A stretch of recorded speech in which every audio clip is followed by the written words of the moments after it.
Hello everybody, welcome to the United Stands. I'm Mark Goldbridge and this is your Manchester United versus Tottenham preview and all your latest Manchester United news this Thursday night. The weekend starts here when it comes to previewing Manchester United and lots to talk about. I tell you what, this is probably one of the weirdest previews I've ever done, quite simply because this is my predicted Manchester United lineup. I'll give you a little bit of a glimpse of that very, very quickly before we come back to our sponsor, which we'll talk about in a moment. But yeah, just a very weird, I mean, we've got the latest on Mainoo from Romano, still looking for a move. We'll talk about the topical stuff. You can get your comments in and drive the show like you do. But I've got to say, this game is a must-win for Manchester United, but it's also a must-win for Spurs. And the contrast of these two teams is incredible. Our away record's crap. Their home record's crap. Their away record's fantastic. Their home record's fantastic. I mean, if we were playing at home, you'd go, we're good at home, they're good away. And then we're playing at their place, they're crap at home and we're crap away. So there's lots to get into in this game. Van der Ven, is he better than Van der Ligt? I don't think he is. And how this game might play out. Lots and lots to talk about and obviously get your thoughts in. I suppose one of the big questions is should Amorim drop Sesko? Early doors in the live chat, 84% of you are saying no, he shouldn't. So there we go.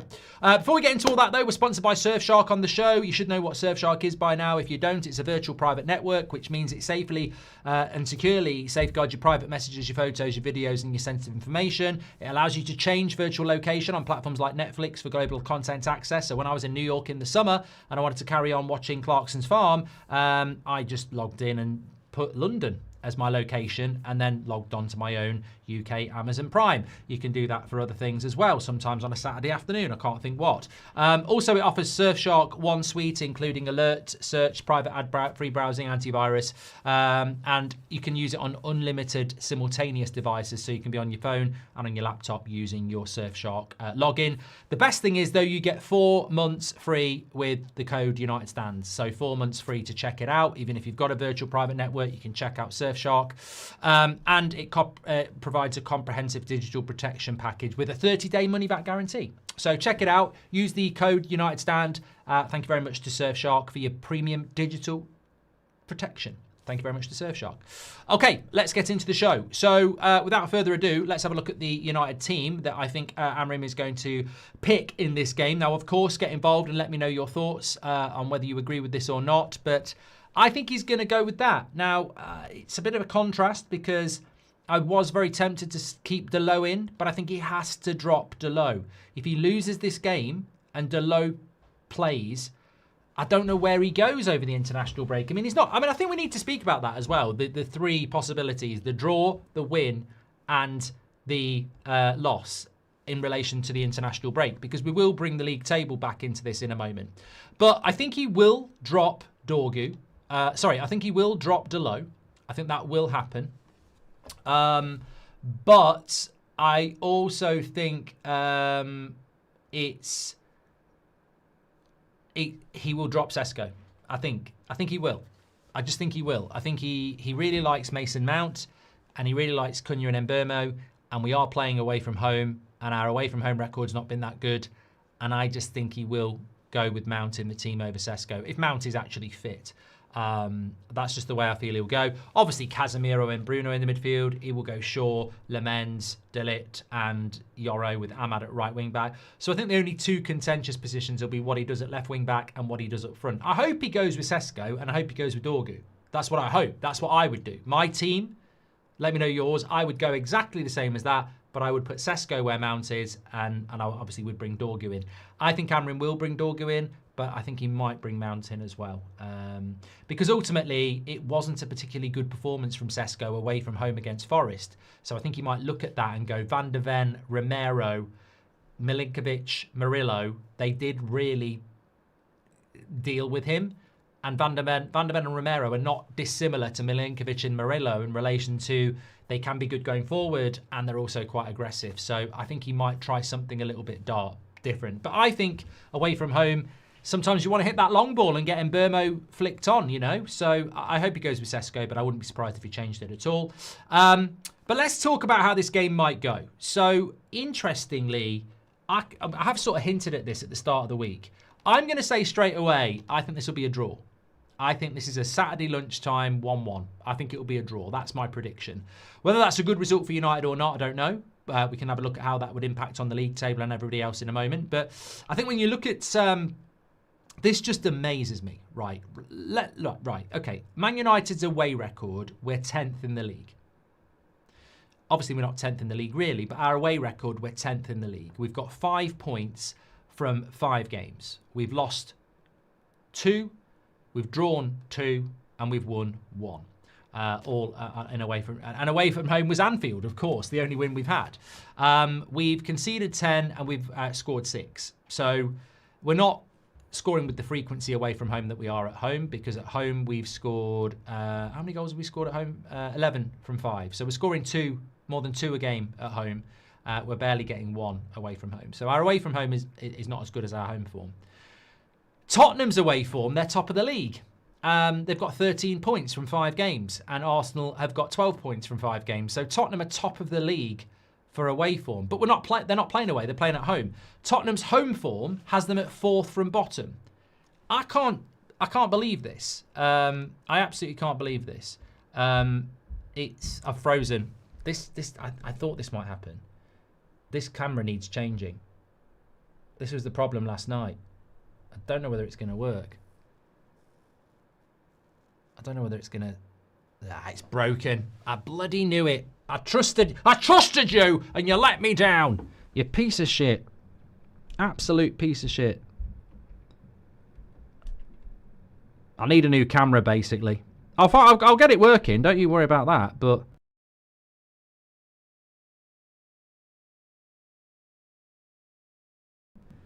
actually, it's not going to work, is it? Right. I've got a plan. We're going to go to DEFCON 1 here. I am still here, everybody. So this is quite unique, because normally when your stream goes down, you're not here. But I can go to another camera. But this is absolutely bust. I've had this camera for ages as well. It's really sad. Really sad that it's broke. And I'm not happy about it. Anyway, I'll talk while I'm doing this, because I've got my other camera to set up. So basically, Spurs, this away record is just incredible. Absolutely incredible. It makes no sense how they are, doing that. And I think that, they were booed off last week. They were booed off. It's like a radio show, this, isn't it? You're not enjoying it, are you? I know you're not. I'm back now. There we go. You get to see a little bit more of my screen. Let me pull that across there. I feel like Angry Ginge. I'm showing you my whole room here. I mean, I could literally just... I better not. I don't know what's on the other shelves. There we go. That'll do. That'll do. I mean, I can actually make that even better, but we'll just keep it. We won't mess around. This is... You know what? I think this video deserves to get 2,000 likes, because I don't have a producer. I script my own shows. I do absolutely everything. And then, when the camera goes down, I also back it up very quickly. So I think I deserve a massive round of applause, actually. I won't get one, but I think I do deserve one. I like to change this a little bit. And can I get a little bit of that? That'll do me. Tell you what, I'll take that. I'll take that and party. I don't mind that. Backup camera. You're fired! You Sony A7 shit. You're fired. You've let me down for the last time. Big up, Deji Osmo. In the bin, Sony A7 III. Fancy doing it on a stream as well. I'm looking at that camera. You're the hero, and you've let us all down. You've let this community down. You're old. You're a has-been. You fell off. You're finished. I'm getting a better version of you. I'm not even going to get the same model, because you have been good, but I'm tired of you. I'm tired of doing shows with you every night. You've let me down. You're finished. I'm burying you in the garden, and I'm not even going to put up a headstone. You're finished. You're done. You had a good run, but you're not the star of the show. You are. Anyway, back in. Anyway, let's get back in. Although you see, this is what happens on live content. I've now got to get used to, you just turn away. Don't look at me. Don't look at me, taking my eyes away from the new camera in town. So yeah, look, this is incredible to me. This Spurs game is absolutely incredible. How Spurs are, well, let's get the league table up here. I should have done this when I'd lost my camera. This would have, you know, took your eye onto something else. So this is how the league table looks at the moment. And Spurs are 6th and we are 8th. We're both on the same amount of points. I don't think you could have a game that has such an impact on either team. Now, I'm going with a draw. Thanks for all your super chats. I will read them, by the way. But I'm going to go with a draw. But if we lose this game, the way the fixtures are this weekend, and I'll tell you what they are. If we lose this game, there is potential for us to go into the international break in mid-table because Crystal Palace and Brighton play each other. So if one of them win, they'll go above us. Obviously, you can't go any higher if you lose. So Crystal Palace or Brighton could push us down to 9th. But then you've got to look at who's in the bottom half of the table. And in the bottom half of the table, you've got Newcastle on 12. They can't catch us up. Brentford can't catch us up on 13. But Villa can. So if Villa beat Bournemouth and one of Crystal Palace or Brighton win, then, and we lose, we could be 11th going into the we could be out of that page. So there is jeopardy. And I quite like the fact that we're all quite relaxed. I think we're all quite relaxed about going into this game / confident. But it's interesting. How can I be out of sync? How can I be out of sync? This is a bloody nightmare. How can I be out of sync? Make any bloody sense? Tell me. I tell you what, I'm dealing with everything here. I got cocky. I got cocky, didn't I? I got cocky with the old look at what I've done. And now I'm out of sync as well. Let me know in the chat if it's okay now.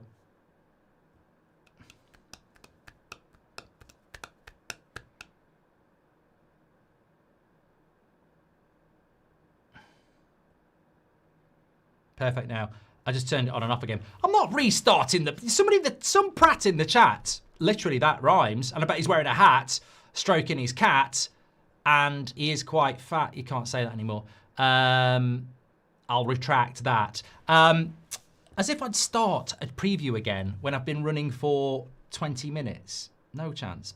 Anyway, I've got some super chats to catch up with. But my point is, the jeopardy in this game is massive. We can talk about how it's going to go. Thomas Frank against Amorim. But if we lose and results go against us, we could go down to like 11th in the league. If we win and results go our way, we could find ourselves in the top 4. So, you know, every game for Manchester United, and Beth always says this is the biggest game of the season. That's good. Every game needs to be the biggest game of the season because every game needs to be a cup final. But it's also true. I don't think there is a result, especially going into another international break. When we look at the last international break, a lot of people were saying Amorim out, like AT, who's just been deleted by Savage, which I think is, we can't be doing that, Savage. We can't delete people because they say Amorim out. You've been caught out there, Savage, as a moderator. Slap on the wrist. You can't delete somebody for saying Amorim out. That's not fair. People can say Amorim out. We are a channel for everyone. But 4 weeks ago, people were saying Amorim out. Into the next international break, if he loses this game, we could be lower in the league than when we were in the international break before. And yet, because we beat Liverpool and because we've beaten Brighton, people have got a different, you know, opinion on it. So huge game. But if somebody said you can't sit on the fence and it's going to be a draw, I think we'll win. I'm going to go with a draw, but I think if I can't go for a draw, I'd go with a Man United win. I watched Spurs last week. They were shit. They were so bad. I'm not joking. It was one of the worst games that I've seen in years, and it wasn't Chelsea's fault. Chelsea, as the away team, don't need to entertain, and they could have won 4-0. Chelsea had so many chances. Spurs were shite. They were booed off. They've got a horrendous home record, And after 5 games, to be 4th from bottom at home, I just think there's a great chance for United there. I think we're going into this game with more confidence. And whilst I think it will be a draw, there's a very big chance we might get a win. And then we're in a very good position. But we have to think about, if we do lose, how would that impact us going into the international break? Because I think all the uncertainty will come back again. So it's very important that Man United get a result out of this game. Especially when you consider that Spurs won't have Bergvall again. Didn't have him in the Europa League final.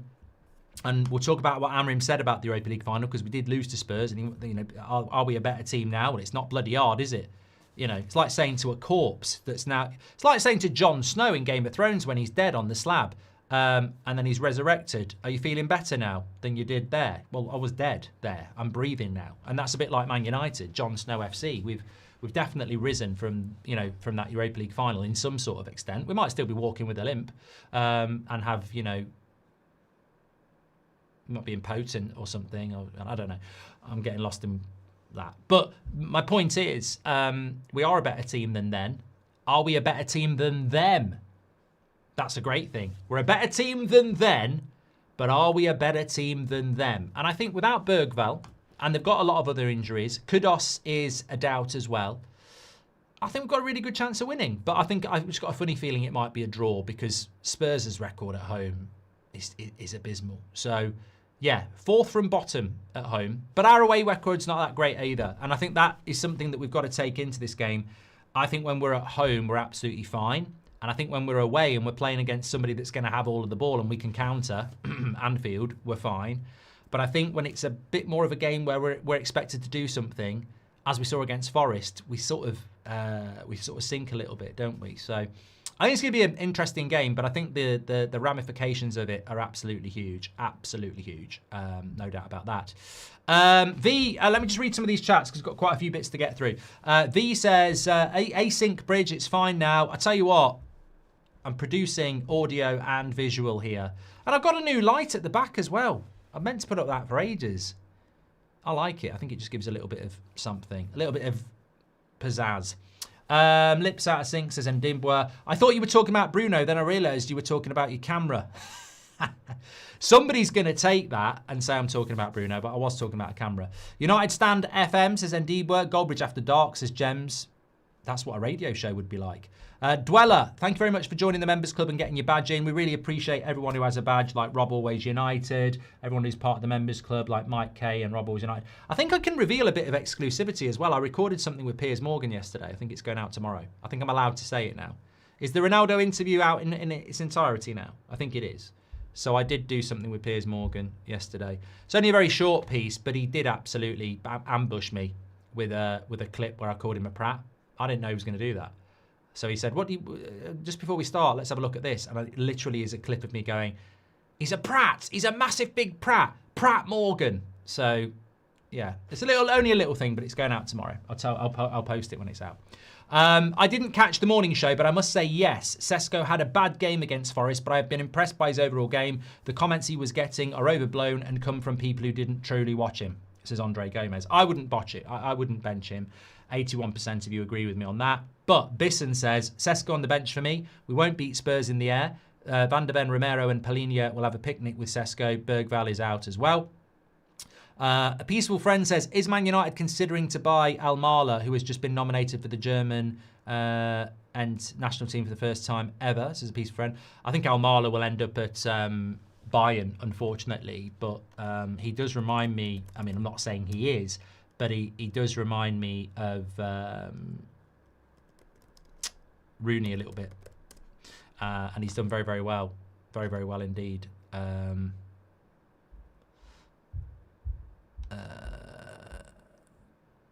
just having a quick look at the England squad. Tuchel has brought Bellingham in.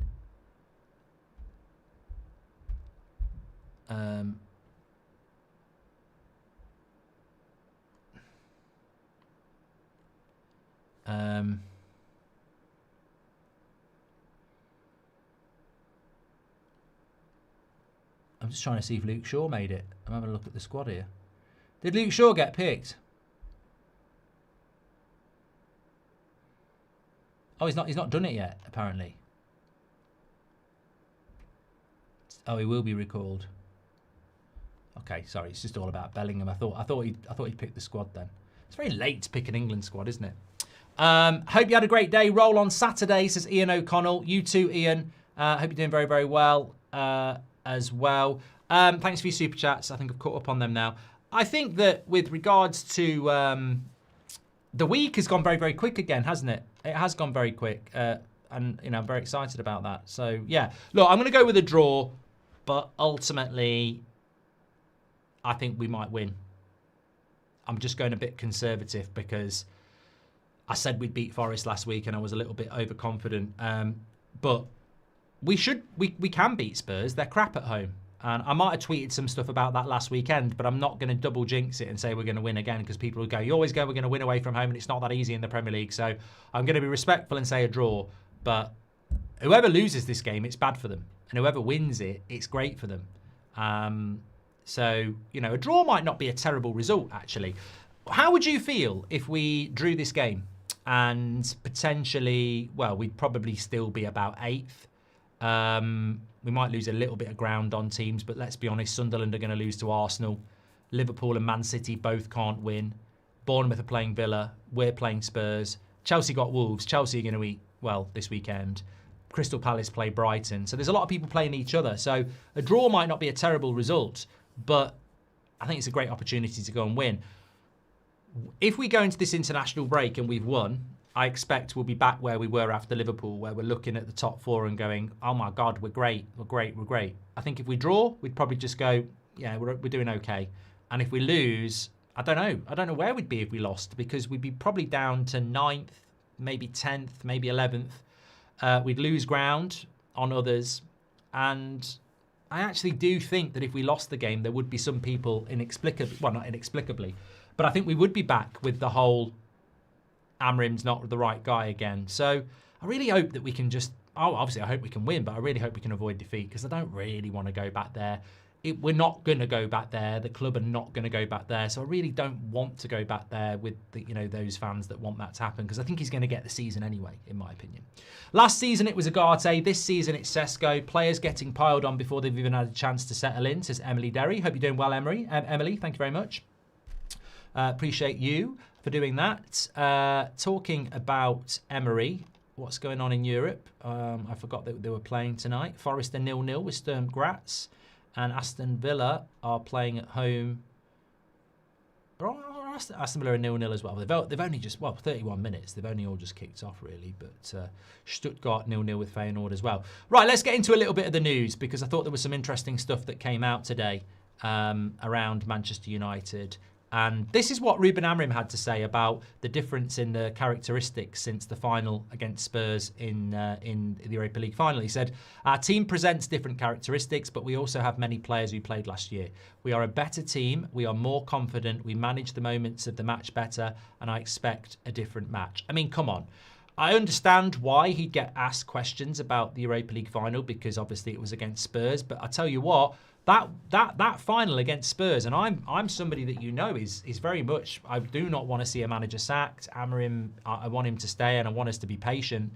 But I've got to be honest, that Europa League final pushed me about as close as I ever could be to being Amorim out in the first year. And I wouldn't have said that. I wouldn't have done that. But the final, it was shit. It was absolutely shit. That performance, not only was it shit from the players, but I actually thought his lack of substitutions, his tactical game, everything was really poor. So it's a different manager at Spurs, so we shouldn't see it again. But that's worth mentioning as well, tactically, how this game will play out. We have not even touched on that. Frank, Brentford, deep counter. I would be very surprised if he didn't do that again. Very surprised. Like, why would you play on the front foot against Manchester United at the moment? Like, we love that. We love to exploit space. So I expect a similar approach to Deitch last week, where they look to let us have the ball and play deep and counter, because that, you'd be stupid not to. And there are managers that do that. I mean, I watched Bournemouth go to Man City and try and, play a high line against Erling Haaland. Ridiculous.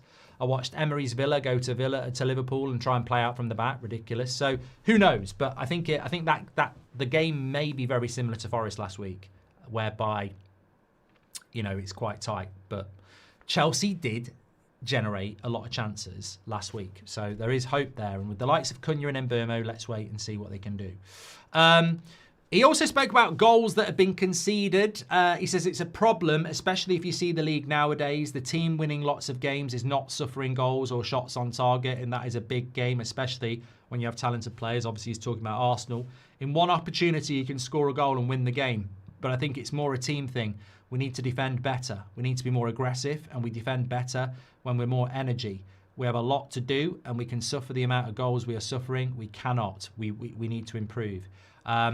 And I think what he's saying there, and I always think Amorim is saying something while saying something, is that when you look at that game last week, and when he's talking about Arsenal, is that in that first half at Forest, whether it was a corner or not, they didn't defend it well, we scored a goal.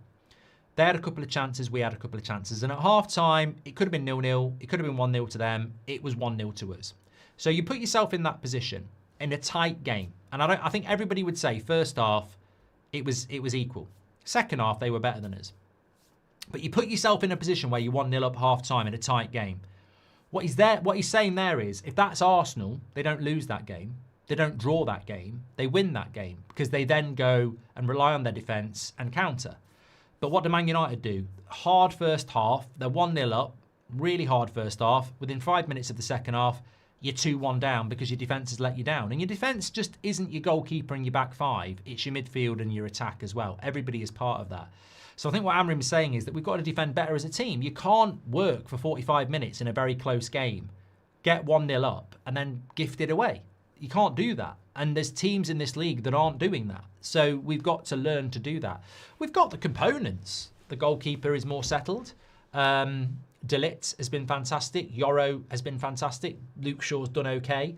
So I think, you know, obviously we know both goals came from the flanks, but we must defend better. And otherwise we will drop points. And I think he's right. We're not quite there yet, but we do have to defend better. We can't be conceding goals like that. He also spoke about the confidence in the team now. He said that I think we're more confident. We believe more that we can win any game, and we prove already that we can win any game. The last game was tough on us because in some moments we weren't the team we were supposed to be in every minute. Compare that against Brighton, it was a different thing. I mean, look, what I will say here is this is Ruben Amorim, the Manchester United manager who's only been here a year. This is the United stand that's been in existence for 10 years. And when I listen to a manager say, I think we're more confident, we believe that we can win any game, and we prove already that we can win any game, I don't think that's new, mate. I like Amorim. I really, really do. But that statement's not new. You know, we're more confident and we believe we can win any game, and we've proved that. We literally can win any game and always have been able to win any game. We can win any game. You know, Solskjaer said it. Moyes said it. Van Gaal said it. We can win any game. Manchester United can win any game. The problem is we can lose any game. So it's not the fact that we can win any game, because we can. We can beat anybody on our day. That's the statement, isn't it? But the point of... It's not a good thing to be able to say we can win any game, because it automatically means you can lose any game, because you wouldn't say we can win any game. I don't think Mikel Arteta would not go around saying we can win any game, because he knows they should win every game and they shouldn't lose. And that's the thing for Manchester United. I already know we can win any game, but we've got to win every game, and that's a different thing. Any to every, you know, is a different thing. So that consistency, it's always going to be about that consistency. He says we cannot forget we have a lot to improve. We're more prepared for anything to happen in any game, but we also know that we have a lot to do and improve to win more these kind of games and consistently win. We are capable and confident, but sometimes struggle in games that we need to do better. I think we manage the game better now. We can change from a moment we're struggling, also because we have players who can change that for us. The individuals can help us. I think he's talking about Cunha and Mbeumo. But if you look against Nottingham Forest, we controlled in the first half, but the energy, you could sense it was not the same, and that's something you could watch at the start of the game. So look, it's all about that consistency at the end of the day. He also spoke about injuries. He said sometimes you have problems with players with knocks. It's not something soft tissues, and you never know what's going to happen in the next training.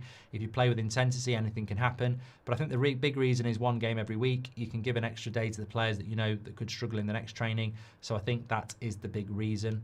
And I think he was just talking there about, you the advantages of not playing in Europe. But we still have picked up some injuries, haven't we?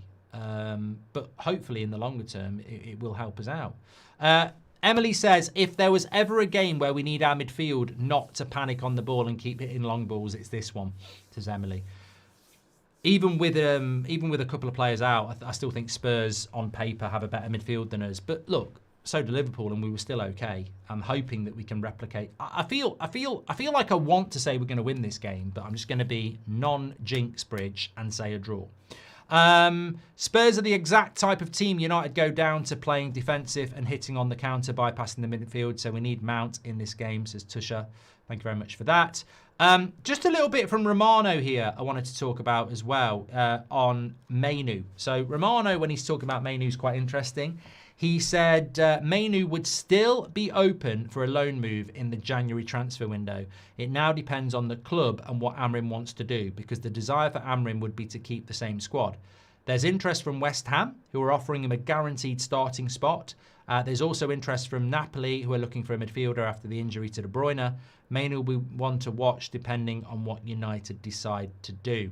So look, I think that we are still only approaching. Yeah, well, we're not even mid-November. It's early November, isn't it? Let's not pretend it's middle of November.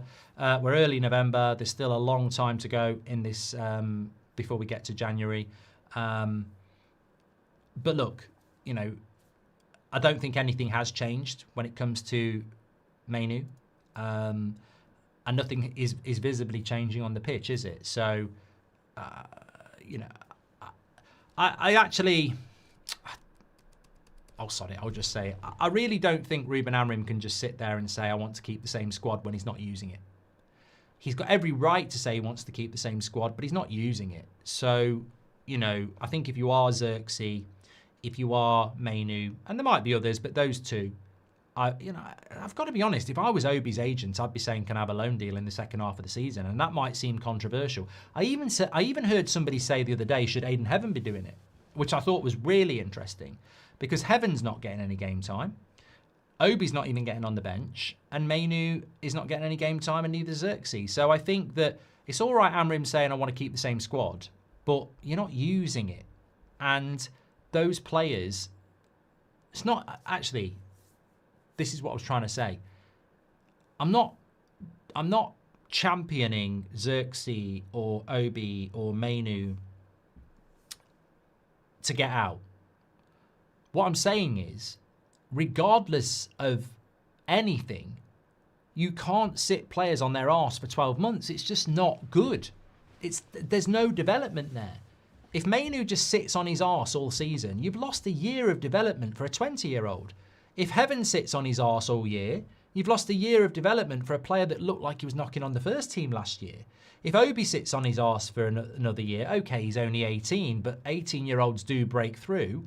I just think that Amorim needs to be a little bit careful on this, and so does Jason Wilcox, because it's one thing going, I want a big squad around me, but you don't have enough games for it.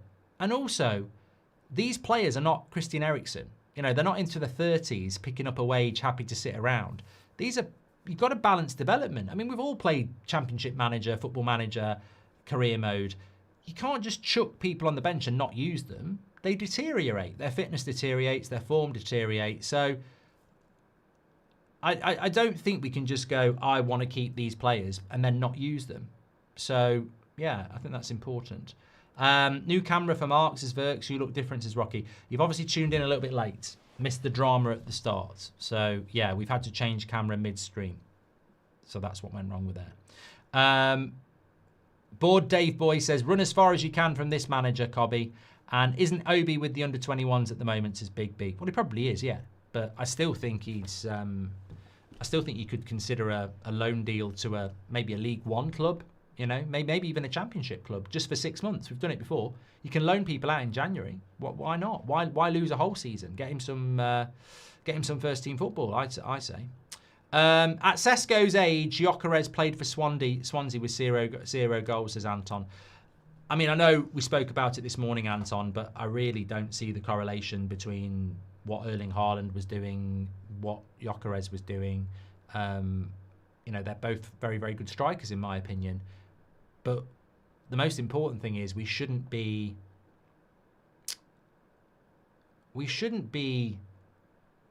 assessing Sesko at the moment. Like, we shouldn't.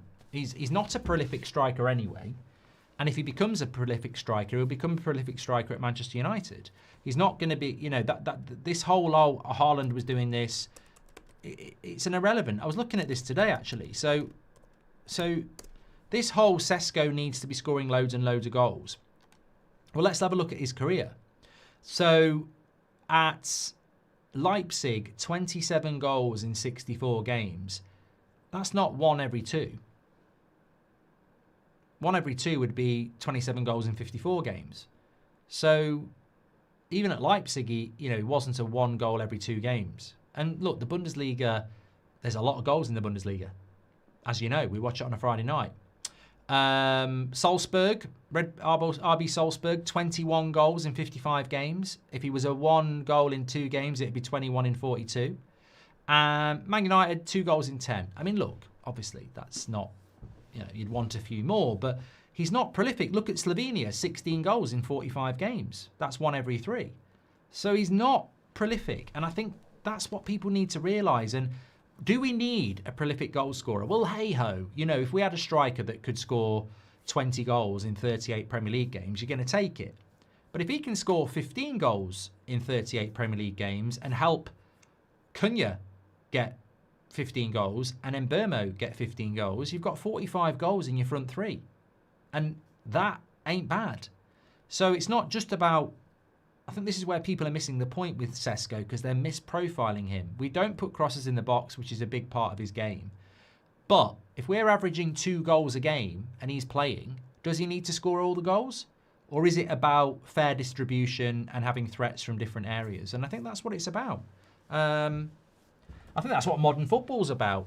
You don't want to be totally reliant on one player. I mean, Erling Haaland is unbelievable, but without him, where do those goals come from? And I think we have to be very careful about the modern game and what I call the low IQ analysis from the media, where they look at a striker and go, he's not scoring goals, he must be a flop. And I'm like, sit and watch the game with us then, because there are things that Sesko's already done that are benefiting us and helping us score the goals. And that's like directly flick-ons, assists, but there's also the other stuff, like the creating the space for other people. So I don't actually, and never have felt that we're meant to be judging Sesko on goals.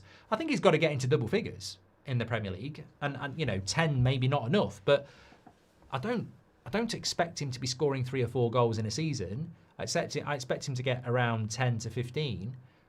And I'm okay with that, as long as Cunha and Mbeumo are getting goals as well, and Ahmad chips in, and Bruno and Casemiro and everybody else. And I think at the moment we are doing that. There's been an interesting distribution of goals this season. So, yeah, I think it's just a misprofiling, I think. Boss Ryan, do you reckon you will play the new Football Manager? I might do. I might do it on the charity stream a week on Saturday, just for a little bit of fun. V says, I think there are some benefits for Mainoo if he stays. Yes, it is not ideal, but challenging the best today can make you the best tomorrow. What does that mean? Sorry, I've just realised I read that in a... I think there are some benefits. It's not ideal, but challenging the best today can make you the best tomorrow. Who's he challenging, though? He's what? You saying Casemiro and Bruno are the best? Mate, he ain't sat on the bench at Newcastle or Liverpool or Arsenal. He sat on the Man United bench watching Casemiro and Bruno. I don't think he's challenging the best, in all fairness. But look, I don't know. I'd love to see Mainoo given an opportunity. I was speaking to somebody about this the other week, and they were like, if he goes on loan, what will your thoughts be? And I say, if we hit January and he goes on loan, he'll be going on loan because he's not getting game time. And you can't argue with that, as much as it would be sad. But it will annoy me, actually, if Mainoo leaves Man United without being given a fair shot. Because under Ten Hag, and Ten Hag, obviously was, a bit of a prat on certain things. But Mainoo's already been given a shot in this team. I think some people behave like Mainoo's potential, whereas we've already seen what Mainoo can do. Like, it's already been seen in a Man United shirt, in an England shirt. I already know what he can do. That's what annoys me. I'm not like looking at some young player going, oh, give him a chance. You're an idiot for not giving him a chance. I know what Mainoo can do. And it annoys me that we're not giving him the opportunity to do it. So if he leaves without being given minutes, because he wasn't really given any minutes last season and he's certainly not been given many this year, it will annoy me a little bit because I've watched Casemiro get loads of minutes. I've watched Bruno get loads of minutes. I've watched Dalot get loads of minutes and not necessarily play well every week. And I just think if Mainoo was given 2 or 3 starts, we would see a good player. But I do not believe that Amorim rates Mainoo. And I actually think United are aware of this and are having to manage this situation. I think they're fully aware that this fan base isn't particularly happy at the prospect of Mainoo being moved on. So I wouldn't be surprised if Amorim sat there going, look, if it was up to me, he can go. But obviously you've got to manage that. And I think I wouldn't be surprised if the club are like, look, all right, he can go, but we've got to manage this in a certain way because it will backfire. Because I genuinely don't think Amorim rates Mainoo. And I know some of you disagree with me on that. Great, that's fine. But I genuinely do not think that Amorim rates Mainoo because if you rated a player, you would use that player. I mean, look, if you ever watch my career modes, I might have a starting midfield. Look at my career mode. Check out my career mode. It's very, very good. My starting midfield in my career mode is Mainoo and Stiller. It's irrelevant. Don't worry. I'm just telling you what my starting midfield is. I played a very important game with a last-minute winner from Hugo Larsson, who I'd bought in from Frankfurt, who doesn't start, but I really rate him and I try and get him on all the time for the last half an hour. And I'll give him a start here and now because I'm trying to build him up. So I know, SG is such a twat. You're not a real manager. I know I'm not, but I have been a real manager. I have been a real manager in non-football jobs and I have been a real manager in football jobs. And I have managed on Football Manager and I've done career mode. There's not a lot of difference, mate. Obviously, I'm not good enough to manage Man United. That's not what I'm saying. But management is management, whether you're on a computer game or not. You have people that you're trying to develop. You have people that you believe in. Whether you're managing McDonald's, it's the same. You know, I, in my opinion, do not believe that Amorim rates Mainoo because going back to what I was saying there, I might have a starting midfield, but I really like this midfielder on the bench. So I want to get him involved as much as I can. I'm not going to start him, but I want to get him on half an hour. You're tired, you're coming on half an hour. Right, you've had a bit of a drop off, so I'm actually going to start him. You can start this game. We're not doing that with Mainoo. We're not giving him those half an hours. We're not trying to get him on. We're not going, you didn't have a good game, so Mainoo can start. It's like, you're not starting, and I'm not going to give you half an hour either. You know, it's just very obvious to me that Amorim doesn't rate Mainoo. And that's sad, but that's management. It certainly doesn't make me go Amorim out. I just think it's sad because I really, really, really, really do believe that if he was given 2 or 3 games as a starter, we would start to see the real Mainoo. Because as you know in life, when somebody gives you an opportunity and believes in you, you tend to believe in yourself. On the other hand, if you're in a relationship or working for a team where you don't feel appreciated, you feel undermined, you feel like the manager's got other people that he likes more than you, then it's difficult, isn't it? You feel like you're banging your head against the brick wall. The big question is, if Mainoo goes to Napoli or West Ham, do I think he'll be a kick in the nuts? I don't think it really matters, actually. I think there'll be a bit of a moaning for a little bit, but as long as the Manchester United team is performing, what does it matter? I mean, Garnacho scored the other night. I didn't see anyone going, we made a mistake there. Rashford did quite well at Villa and is doing quite well at Barcelona, but I don't see anyone going, we made a mistake there, because we're walking a different path, aren't we? So I would hope that Mainoo would go off somewhere and do really, really well. But, you know. Muzza says it's not the same, Mark. Mate, I don't really care whether you think it's the same or not. I actually do not care. Because I disagree with you. I think you think managing Manchester United is some sort of, you've got to go and do a degree for 7 years. It's football management, mate. It's management. It's high stakes and fair play to everyone who gets the job. They're some of the best coaches in the world, hopefully. But ultimately, it's managing people. And traits of people, having been on this planet for over 40 years, are readable like an easy book. you can tell, especially in football, you can tell if a manager likes someone or they doesn't. It was very obvious that Amorim didn't rate Rashford from the start. Very, very obvious. And it was over very, very quickly. It was very obvious that Ten Hag loved Rashford and tried to pick him all the time. And Solskjaer. So it's very easy to read. These traits of Amorim are not one, and he'll never say it publicly, and he might not like it being said. But nobody can tell me in the year that we've had Amorim that he rates that he rates Mainoo. I can't see. Where's the evidence of it? How many games have we had? The worst Man United midfield in Premier League history, and Mainoo couldn't even get in it. Didn't start the Europa League final, did he? How many games has he started in the Premier League this year? Doesn't rate him. Doesn't rate him. Doesn't give him minutes. That's my opinion. You're not going to change it. If you have a different one, welcome to the United stand. But, you know, I just think I would never sit here and say I hope Bruno gets injured so Mainoo gets to play. I know I never would. I wouldn't, because I think Bruno's our best player. But that's probably what it would take. I have seen people, the reason I mention that is because I've seen people saying it online. They're like, I'd love Bruno to just pull his hamstring and be out for 6 weeks. Then we'd see how good Mainoo is. That's if he picks Mainoo. He might put Mason Mount there. So don't be wishing any injuries. V says, I think there are some better... V says, I agree. Amorim does not rate Mainoo, but I do. Mainoo did wow United fans at Wembley, but if he stays, he can dislodge our captain. He is that good. Yeah, I mean, I think some people say that Mainoo is the understudy to Bruno, and when Bruno goes in the summer, Mainoo will play.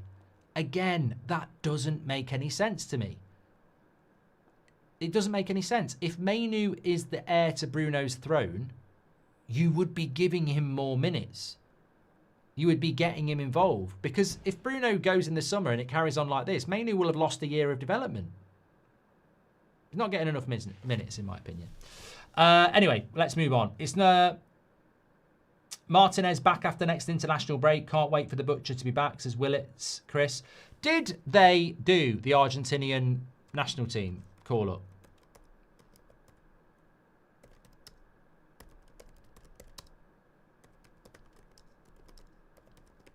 Just having a little look, because there was that the international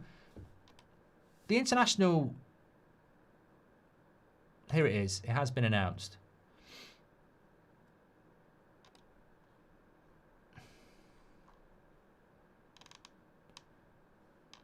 Oh, fucking hell. Why do I always click on a website where every website nowadays seems to be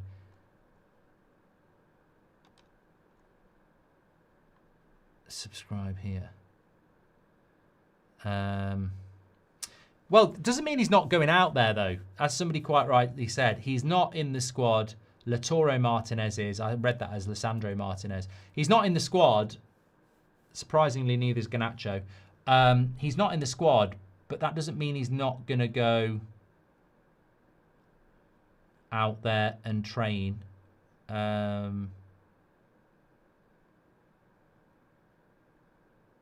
Actually, hold on a minute. This is really interesting. We weren't given this information. The Argentinian national team will actually be based in Spain for the November international breaks. As players finish their respective club matches this weekend, they will travel there to begin training under head coach Scaloni. According to reports, the plan is to travel shortly before the friendly against Angola, and once that match is over, return to Spain. They're only playing one game as well. So, I mean, I don't know that massively changes my opinion. I still think, why are you going off and training with your national team when you haven't played for your first team? But I suppose that changes it a little bit. But he's not in the squad, but I think it might be about going and training them. Amorim will get blame either with subs or no subs, says JB.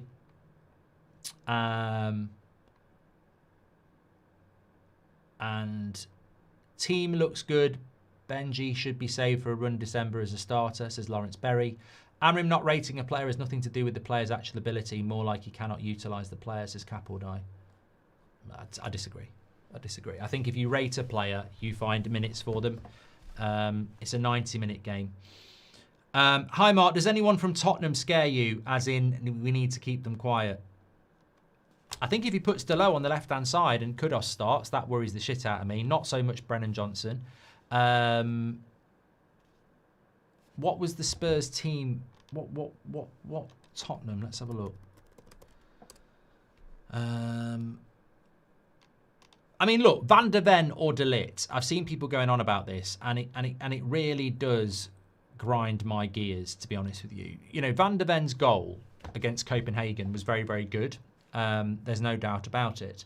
And he scored a bit of a similar goal against us, didn't he, when Ten Hag was here. But he was absolutely pants against Chelsea. And then you've got people going, this is why Van der Ven's one of the best centre-backs in the Premier League.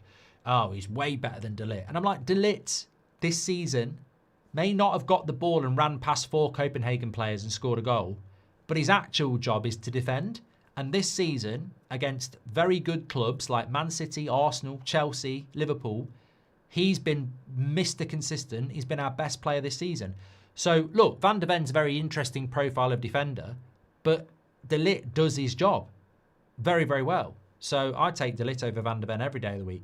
So whether I look at Van der Ven and go, oh, I'm worried about him. Well, I'll tell you what, if we let Van der Ven run from his box to our box, he might score. But how you let that happen, I don't know. Romero, I think, has always got a red card on him. Pedro Porro's a good player. Spencer's done okay and Adogi's okay. I think in the midfield, Bentancur, Sarr, Paulinho, you know, they're all decent.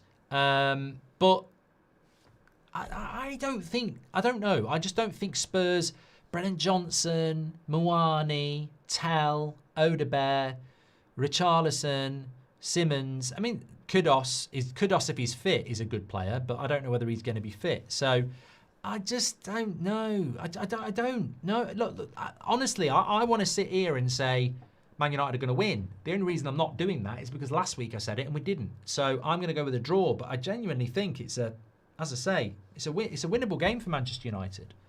And if we can win it, you'd go, well, we've won at Spurs and we've won at Liverpool. We're very good at home. 5th place. Let's go get it. That's surely the way to be. Surely the way to be. Also, our defence is pretty good.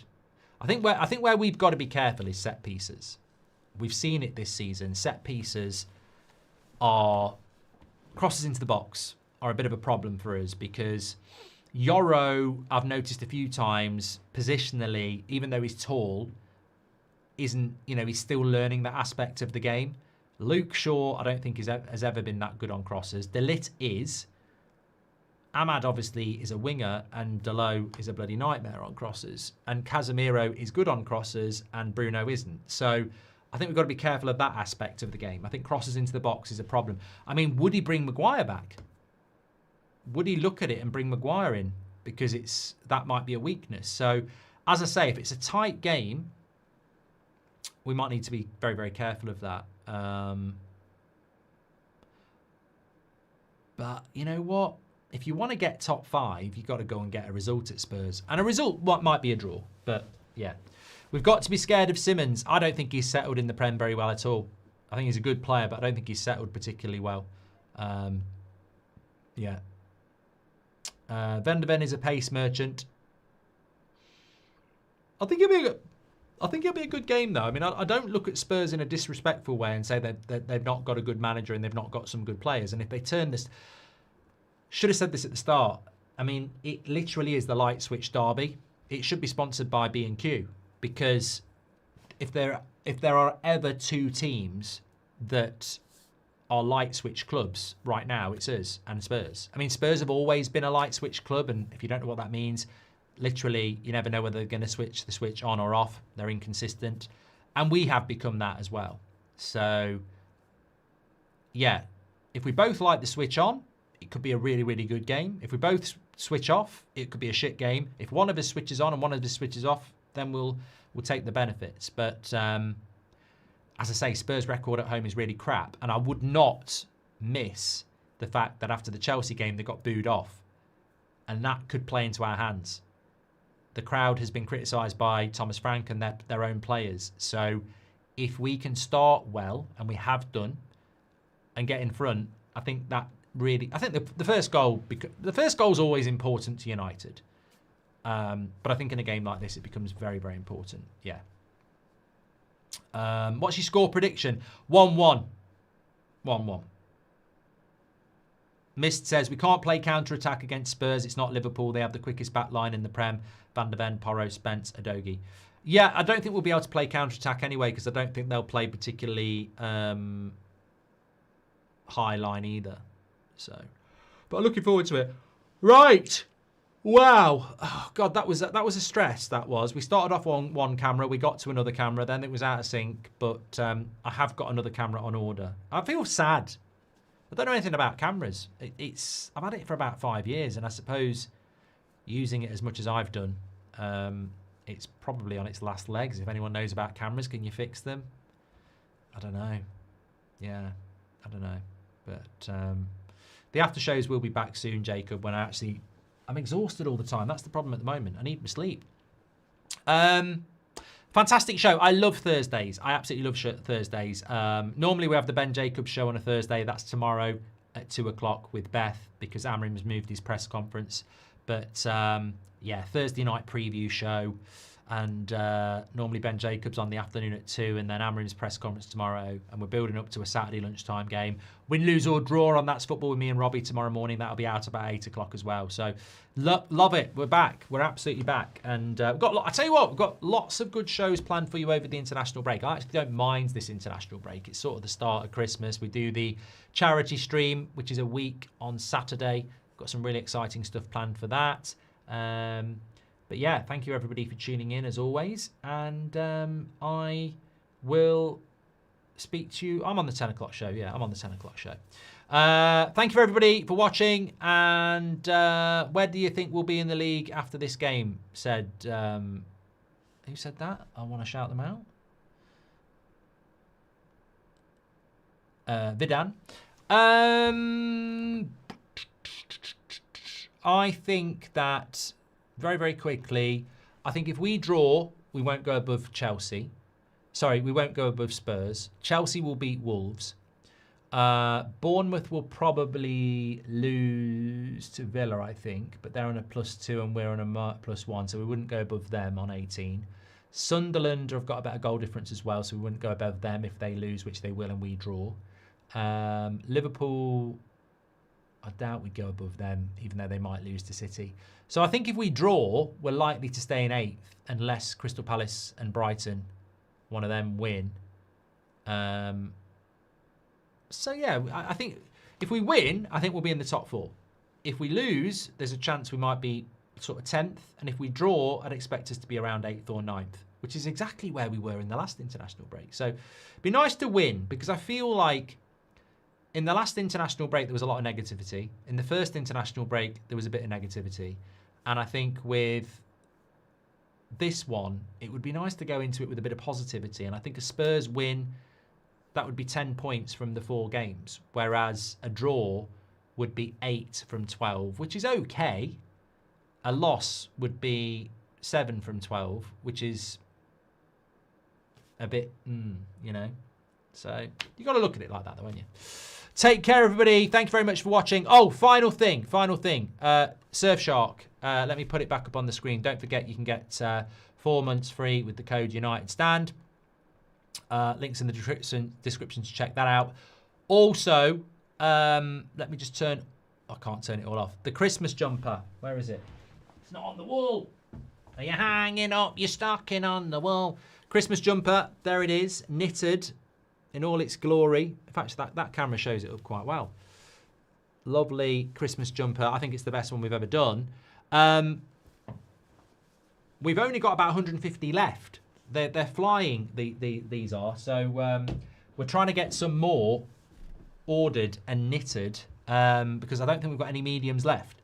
Now, if you are a medium, the large probably will fit you if I'm being honest, because they are quite a snug fit. But get them while you can, but we are trying to get some more in. So link is in the description, or go to United Stand Shopify for those. And they will be heading out very, very soon, because a lot of people bought them on pre-order, and you can get them worldwide. Take care, everyone. Stay safe. 80% of you want Sesko to start. I'll speak to you tomorrow. Have a great day.